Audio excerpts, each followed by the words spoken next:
Hello my dear students, कैसे हैं आप सभी।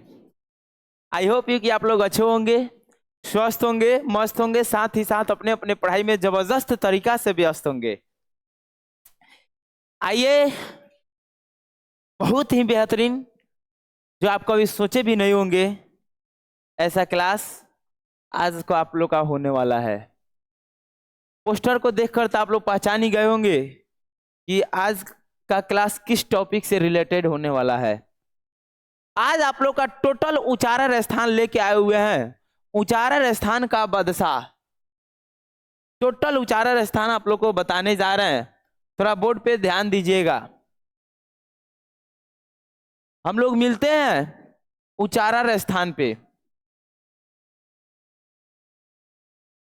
आप लोग कॉपी कलम लेके बैठिए और इसको लिखते रहिए, और जहां भी दिक्कत दिक्कत होगा आप लोग पूछिएगा। हम सबसे पहले बात करते हैं बाबू उच्चारण स्थान की।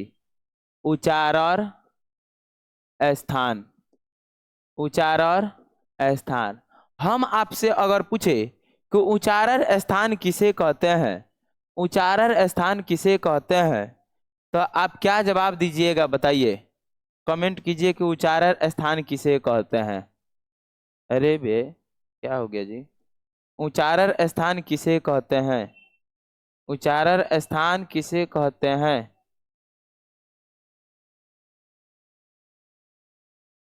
अरे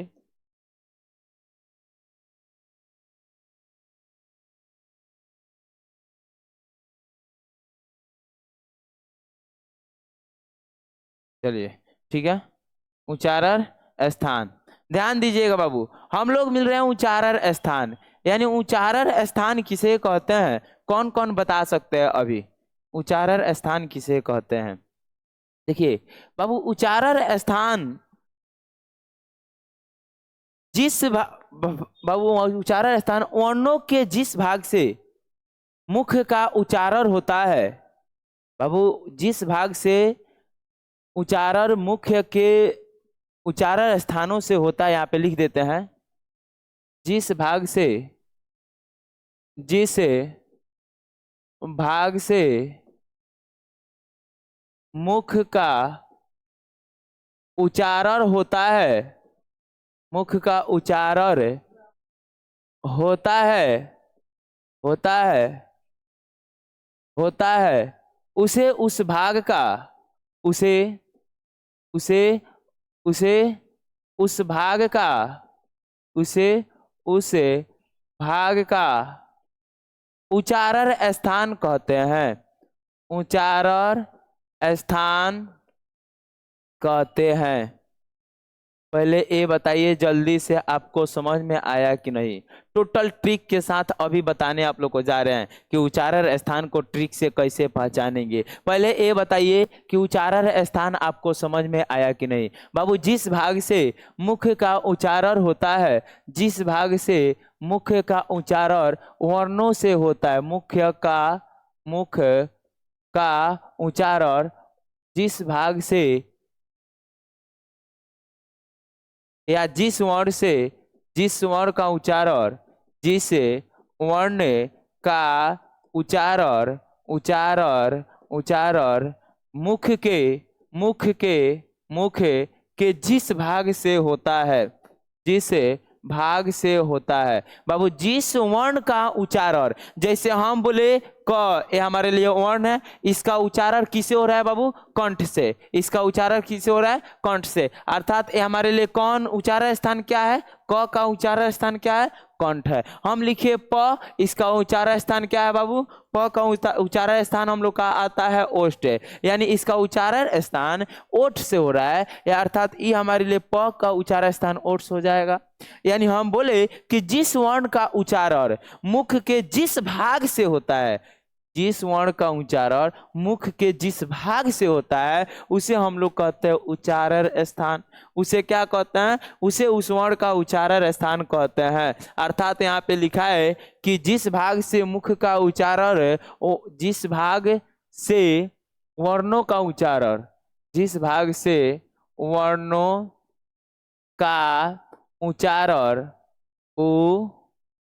उच्चारण रर, जिस भाग से वर्णों का उच्चारण मुख से होता है, मुख से या मुख के जिस भाग से होता है उसे उस भाग का उच्चारण स्थान कहते हैं, उसे उस भाग का उच्चारण स्थान कहते हैं। अब सबसे इम्पोर्टेंट टॉपिक है, अब सबसे इम्पोर्टेंट टॉपिक है कि मुख्यतः कितने प्रकार के होते हैं, मुख्यतः कितने प्रकार के होते हैं, कितने प्रकार प्रकार के होते हैं। कौन सी बबुआ? तो उच्चारण स्थान। बाबू उच्चारण स्थान कितने प्रकार के होते हैं? जल्दी से कमेंट कीजिए, आप बताइए कि उच्चारण स्थान कितने प्रकार के होते हैं। बाबू उच्चारण स्थान, उच्चारण स्थान उसा का पहला प्रकार है, हम लोग का पहला प्रकार है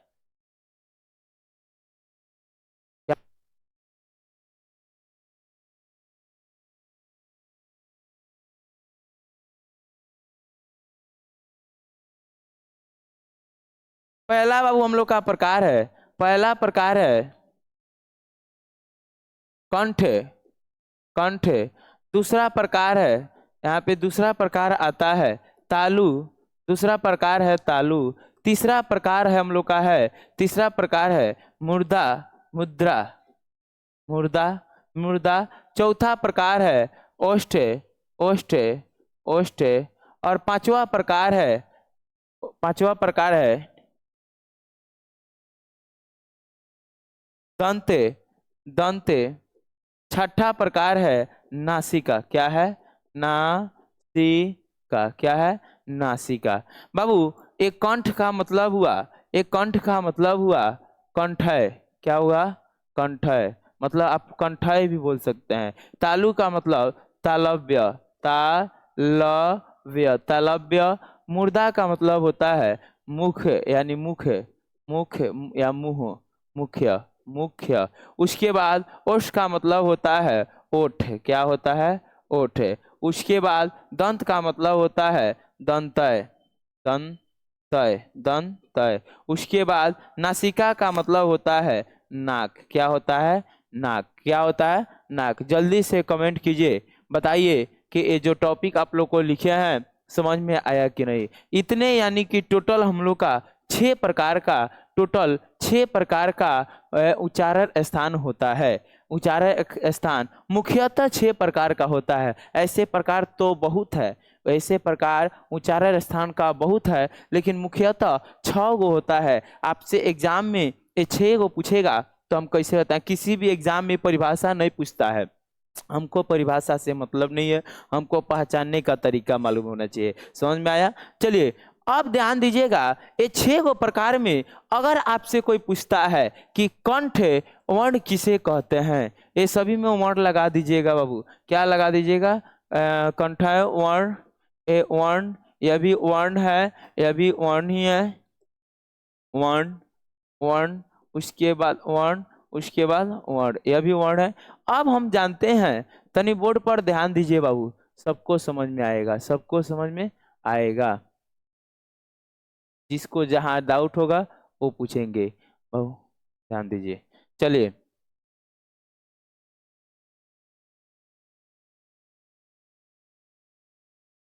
देखिए, वर्ण, कंठ एक वर्ण में आते हैं। हम लोग का क वर्ग आता है, क, ख, ग, घ और अंग, और अंग। ये हमारे लिए आते हैं कंठ, ये हमारे लिए क्या आते हैं बबुआ? कंठ आते हैं। अब देखना है इसमें अलग से भी आता है, अलग से क्या आता है? आता है, आता है, ये हमारे लिए कंठ ही है। बोल के उच्चारण देखो, कंठ का कंठवर्ण किसे कहते हैं? कंठवर्ण उच्चारण स्थान किसे कहते हैं? जिस वर्ण का उच्चारण कंठ से होता है उसे हम लोग कंठवर्ण कहते हैं। समझ में आ गया? कॉपी में लिख लीजिएगा, जिस वर्ण का उच्चारण कंठ से होता है उसे हम लोग कंठवर्ण कहते हैं। उस जैसे इसमें क वर्ग आ जाता है, इन पांचों को बोलते हैं बउआ, इन पांचों को बोलते हैं क वर्ग। उसी तरह आपसे कोई पूछेगा कि च वर्ग बताइए, ट वर्ग बताइए, तो च वर्ग में च से लेकर यह तक, ट वर्ग में ट से अड़ तक आप बता सकते हैं। इसमें भी आएगा आ के बाद ए आता है, ए के बाद अ आता है। ध्यान देना बबुआ, और जो ए और अ लिखे हैं, ए और अ, इसको इसको कंठ तालव्य भी बोलते हैं। कंठ कंठ तालव्य वर्ण भी बोलते हैं। तालव्य तालव्य वर्ण भी बोलते हैं ए और ऐ को। क्यों? क्योंकि एक कंठ और तालु दोनों से बनता है। एक कंठ और तालु दोनों से बनता है, इसको बोलते हैं कंठ तालव्य वर्ण। और उसके बाद एक और इसमें वर्ण आता है ह। एक और वर्ण इसमें क्या आता है बबुआ? एक और वर्ण आता है ह। क्या आता है? ह। हम जान गए। अब इसमें आते हैं तालु में। बाबू तालु में आता है, तालु में आता है च वर्ग। क्या आता है? च, छ, ज, झ, इय। ये हमारे लिए है तालव्य वर्ण। ये इसी को तालव्य वर्ण या तालु वर्ण, इसी को हम बोलते हैं, इन पांचों को च वर्ग। इन्हीं पांचों को हम क्या बोलते हैं बबुआ? च वर्ग। क्या बोलते हैं? च वर्ग। अब इसमें अलग से आता है, अलग से आता है, अलग से आता है य स, य स। उसके बाद आ जाता है छोटी ई, बड़ी ई। ये हमारे लिए तालव्य वर्ण में आते हैं। ये किस में आते हैं? तालव्य वर्ण। बताओ कि समझ में आ रहा है कि नहीं आ रहा है? अगर सबको पूर्ण रूप से समझ में आएगा तो एक बार इसे दबा के शेयर कीजिए। आगे समझ में? इसका अगला क्लास इंग्लिश का लेके आएंगे, और हिंदी में वाक्य लेके, सॉरी, शब्द लेके आएंगे, और इंग्लिश में आर्टिकल लेके आएंगे। समझ में आ गया? अब हम लोग को देखना है अगला वर्ण है बाबू मुर्दा। क्या है? मुर्दा। इसमें आते हैं ट वर्ग। इसमें क्या आते हैं? ट वर्ग। चलो ध्यान देना, ट वर्ग जैसे आ जाएगा ट, ठ, ड। इसका एगो ट्रिक बताएंगे, टोटल आप लोग को याद हो जाएगा। ड, उसके बाद ढ, ढ, उसके बाद और ये आता है ट वर्ग। ट वर्ग। इसके अलावा इसमें और वर्ण भी आते हैं। री आते हैं, री आते हैं, र आते हैं, र आते हैं, और स आते हैं। री आते हैं, र आते हैं, और स आते हैं। एक कौन वर्ण है बाबू? मुर्दा। यानी मुर्दा, यानी इन, ये हम लोग को मुंह से अपने बोलते हैं। इन वर्णों को कहते हैं मुर्दा वर्ण। समझ में आ गया? या मुख्य वर्ण। अब देखिए, अब हम लोग का आता है दंत, यानी दांत से जो बोलते हैं, ऐसा वर्ण जो दांत के सहारे बोलते हैं, उसको बोलते हैं दंत वर्ण। अच्छा, ओष्ठ का है। ओष्ठ में आ जाता है, ओष्ठ में आ जाता है प वर्ग। प, फ, प, ह, और म, और म। ये हमारे लिए आते हैं ओष्ठ का, यानी प वर्ग है। क्या है बाबू? प वर्ग। अब इसमें एक और बात अलग से आती है, अलग से वर्ण होता है उ, और छोटा उ और बड़ा उ, छोटा उ और बड़ा उ। अब हम लोग देखते हैं दंतव्य। क्या वो देखते हैं? दंतव्य। बाबू इसमें आता है त वर्ग, यानी त, थ, त, ध, और न। इसके अलावा एगो हई महाराज आ जाते हैं। कौन ची बबुआ? तो स। कौन ची आ जाता है? स। अब देखना नासिका बबुआ, अब देखना नासिका। इसी को कोई कोई बोलता है, इसी नासिका का दूसरा नाम होता है अनुनासिका। क्या होता है? अनुनासिका। अनुनासिका। बाबू नासिका बोले किताब में, या अनुनासिका वर्ण बोले? अनुनासिका वर्ण किसको बोलते हैं? तो पंचमाक्षर, पंचमाक्षर। इसका मतलब हुआ पंचमाक्षर, पंचमाक्षर। इसका मतलब हुआ कि जितने वर्ण लिखे हैं वर्ग का, ट वर्ग, क वर्ग, च वर्ग, प वर्ग, सबके अंतिम, यानी अंत वाला। जैसे क वर्ग के अंत का होगा अंग, च वर्ग के अंत क्या होगा? तो इय। ट वर्ग के अंत क्या होगा? और। त वर्ग के अंत क्या होगा? न। प वर्ग के अंत क्या होगा? म। इन सबको हम बोलते हैं अनुनासिक या नासिका वर्ण। इन सबको क्या बोलते हैं? अनुनासिक या नासिका वर्ण। ये बताओ कि जितने वर्ण लिखे हैं ये सभी आपको समझ में आया कि नहीं आया? ये सभी समझ में आया कि नहीं आया? अब जब समझ में आ गया तो आइए इसका ट्रिक लेके आते हैं, वर्णों के उच्चारण स्थान का याद करने का ट्रिक है। बाबू इसका ट्रिक क्या है? तनी बोर्ड पर ध्यान दीजिएगा। वर्णों वर्णों का उच्चारण स्थान, उच्चारण उच्चारण उच्चारण स्थान याद करने का ट्रिक, याद याद याद करने का ट्रिक। देखो ट्रिक बिल्कुल आसान है, आप लोग जीवन में जब तक हिंदी पढ़िएगा तब तक कभी भी आप इसको भूल नहीं सकते हैं। इसका ट्रिक क्या है, तनी बोर्ड पर ध्यान दीजिएगा बाबू। वर्णों का ट्रिक है केटीएम 2। इसका ट्रिक क्या है बबुआ, KTM 2। ये हमेशा याद रखिएगा अपने लाइफ में, इसको कभी नहीं भूलिएगा, ये हमेशा याद रखिएगा। KTM 2, KTM 2, एक KTM 2 और ये क्या है, तनी बोर्ड पर ध्यान दीजिए, सबको समझ में आएगा।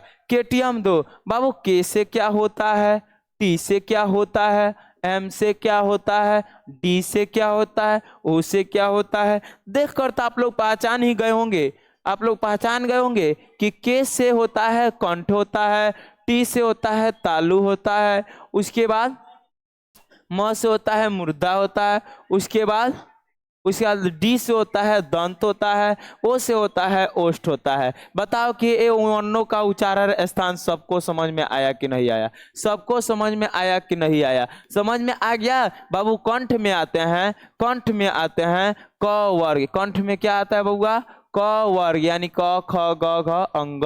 उसके बाद में इसमें आता है च वर्ग, क्या आता है, च वर्ग। इसमें आता है ट वर्ग, क्या आता है, ट वर्ग। इसमें आता है त वर्ग, त वर्ग। इसमें आता है प वर्ग, प वर्ग। बताओ कि सबको समझ में आया कि नहीं आया, ये समझ में आ गया। बताओ कि उच्चारण स्थान याद करने का ट्रिक क्या है, KTM 2, KTM 2 बाबू। KTM 2, K से कंठ, T से तालु, M से मुर्दा, D से दंत और O से ओष्ठ और क वर्ग च वर्ग हम लोग पहचान लिए। ये वर्णों का उच्चारण स्थान याद करने का ट्रिक है। अब आता है सबसे इंपॉर्टेंट टॉपिक जो कि आपके एग्जाम में बार बार पूछता है, प्रत्येक साल पूछता है बबुआ, जानते हो कौन चीज, घोष वर्ण। घोष वर्ण बाबू, घोष वर्ण किसे कहते हैं और अघोष वर्ण किसे कहते हैं, घोष वर्ण किसे कहते हैं और अघोष वर्ण किसे कहते हैं बाबू। इसी घोष वर्ण का दूसरा नाम है सघोष। किसी किसी किताब में सघोष भी लिखा रहता है, तो आप कैसे पहचानिएगा सघोष वर्ण बाबू, घोष या सघोष वर्ण, घोष या सघोष वर्ण। ध्यान दीजिए बोर्ड पर, सबको समझ में आएगा बाबू। घोष वर्ण और सघोष वर्ण समझ लीजिए। यहाँ लिखे क ख ग घ अंग, लिख दिए, बोलो जब लिख दिए यहाँ पे लिखे च छ ज झ और इ लिख दिए। देखो उसी तरह ट ठ ड ड ढ अड़, ये जब लिख दिए तो इसमें जानते हो क्या बोला, ये में हाई दो गो वाला प्रथम दो गो होता है, प्रथम दो गो होता है, इन प्रथम दो गो को बोलते हैं अघोष। अघोष, अघोष वर्ण, अघोष वर्ण। अच्छा, ये प्रथम दो गो को अघोष वर्ण बोलते हैं, तो अंतिम तीन गो को क्या बोलते हैं, प्रथम दो गो को अघोष वर्ण अगर बोलते हैं तो बताइए अंतिम तीन गो को क्या बोलते हैं, अंतिम तीन गो को बोलते हैं सघोष या घोष वर्ण। घोष वर्ण, कौन वर्ण, घोष वर्ण, घोष वर्ण। अब समझ में आ गया सबको कि सघोष और अघोष वर्ण को कैसे पहचानेंगे बउआ। हम आपको लिखते हैं, बताइए प लिखे, ये प कौन वर्ण है, प कौन वर्ण है, सघोष या घोष, सघोष या घोष। सबसे पहले ये देखिए कि ये जो प है, ये प ये अंतिम में आता है कि शुरू में आता है, तो शुरू वाला में आता है, तो शुरू वाला में आएगा तो हम लोग का सघोष अघोष होगा, और अंतिम तीन अक्षर आएगा तो हम लोग का क्या होगा, घोष वर्ण होगा। ये समझ में आ गया कि नहीं आया, ये बताओ कि समझ में आया कि नहीं आया, सबको समझ में आ गया, बहुत अच्छा। एक वर्ड आता है, बहुत इंपॉर्टेंट टॉपिक, बहुत स्टूडेंट पूछेंगे कि सर बताइए अल्प प्राण, अल्प प्राण क्या है और महाप्राण क्या है, महाप्राण क्या है, महा प्राण। बाबू अल्प प्राण और महाप्राण किसे कहते हैं? अल्प प्राण और महाप्राण किसे कहते हैं? बाबू इसका ट्रिक देखिए, मनु सर का ट्रिक देखिए। यहाँ पे ट्रिक क्या है? अल्प प्राण में आता है 1 3 5, इसमें विषम संख्या, और इसमें आता है सम संख्या 2 और 4, इसमें आता है विषम संख्या अल्प प्राण में, और महाप्राण में आता है सम संख्या। ये बताओ कि सबको समझ में आ रहा है कि नहीं आ रहा है? अल्प प्राण वर्ण हो जाएगा, ये महाप्राण वर्ण हो जाएगा। समझ में आ गया? ये वर्ण है अल्प प्राण वर्ण और ये महाप्राण वर्ण। ये 1 2 1 3 5 2 4 ये क्या लिखे हैं अभी आप लोग बताइएगा। यहाँ पे लिखे क ख ग घ अंग। देखो तो 5 गो है कि नहीं है? इसको बोलते हैं 1, इसको बोलते हैं 2, इसको बोलते हैं 3, इसको बोलते हैं 4, इसको बोलते हैं 5। ये बताओ कि समझ में आ रहा है? आए जब आ गया तो देखो इसमें 1 3 5 को यानी 1 3 5 यानी इसमें आया है क ग और अंग। ये 3 गो जो है इनको बोलते हैं अल्प प्राण। अल्प प्राण समझ में आया? बोलो, इन 3 गो को बोलते हैं अल्प प्राण। 2 गो बच गया, इन 2 गो को बोलते हैं ख और घ, इन 2 गो को बोलते हैं महाप्राण, इन 2 गो को बोलते हैं महाप्राण, और इन 3 गो को बोलते हैं अल्प प्राण, अल्प प्राण। सबको समझ में आया कि नहीं आया? ये आया कि नहीं आया जल्दी से बोलो। अल्प प्राण और महाप्राण समझ में आ गया? बाबू ये जब समझ में आ गया तो अगला हम लोग टॉपिक लेके आते हैं, बहुत इंपोर्टेंट टॉपिक है बाबू, सजातीय वर्ण और विजातीय वर्ण। सजातीय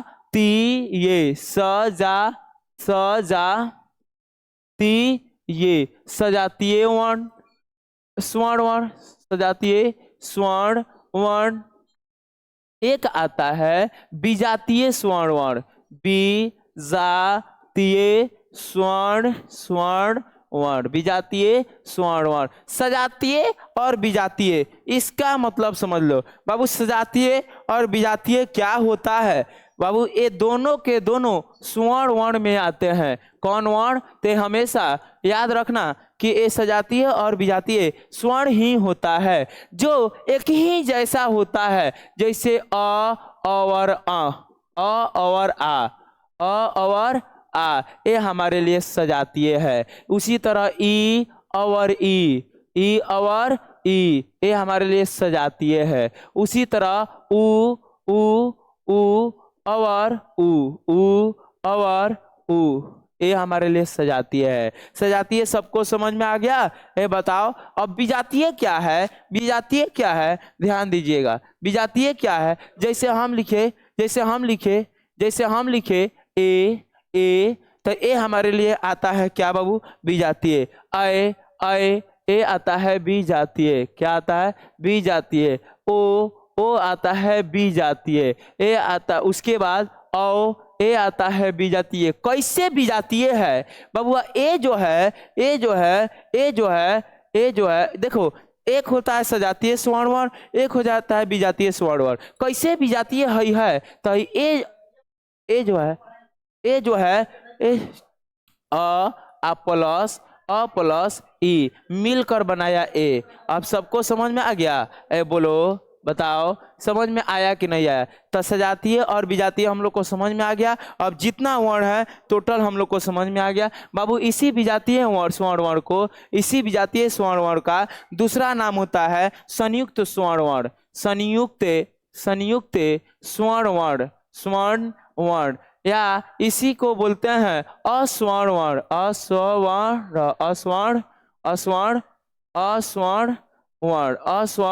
स्वर्ण वर्ण, या इसी को बोलते हैं असमान स्वर्ण वर्ण। असमान यानी समान नहीं हो, असमान स्वर्ण वर्ण। चलिए बहुत अच्छा, आज का क्लास बहुत इंटरेस्ट था, मजा आ गया सबको बाबू, थैंक यू। चलिए बहुत अच्छा क्लास था, और फिर मिलते हैं आप लोग से अगले क्लास में। तब तक आज भर के लिए क्लास इतना ही रहता है, फिर मिलते हैं हम अगले क्लास में। ध्यान दीजिए।